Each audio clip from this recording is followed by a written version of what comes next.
Mahabang pila sa mga vaccination site naranasan sa huling araw ng National Vaccination Drive. Yan ang tinutukan live ni Russell Simorio. Russell? CJ, napuno ang mga vaccination center na mga gustong magpabakuna kontra COVID-19, lalo na sa may Region 1 Medical Center kung saan tinatanggap nila maging ang mga walk-in.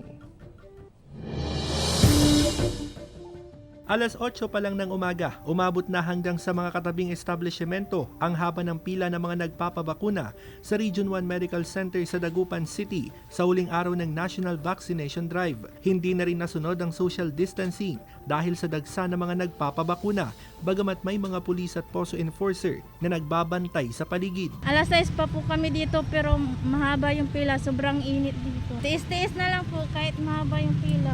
Mahaba, gusto ko na mag-enjoy para wala na yan. Siyempre, mainit. Simula November 29 na unang araw ng National Vaccination Drive, umabot na sa higit 440,000 ang nabakunahan sa Reyon 1. Marami raw ang nagpabakuna kahapon na umabot sa higit 289,000 dahil sinamantala ng ilan ng holiday. Kasama po yan sa mga naplano natin.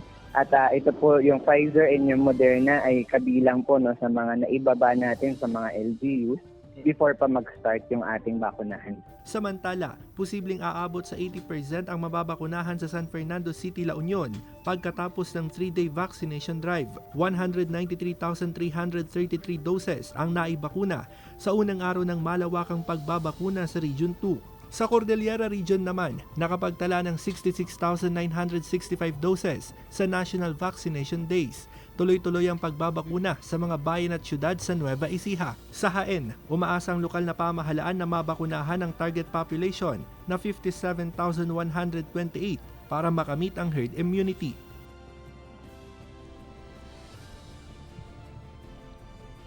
CJ, ayon sa Center for Health Development Ilocos, nagamit din lahat ng 408 na tinukoy na vaccination site dito sa reyon. Tumulong din sa vaccination drive ang mga frontliner mula sa BJMP, PNP at BFP. Ayon sa otoridad, ang pakikiisa sa national vaccination ng gobyerno ay pagpapakita rin ng malasakit sa bayan at sa kapwa para mabilis na makamit ang herd immunity.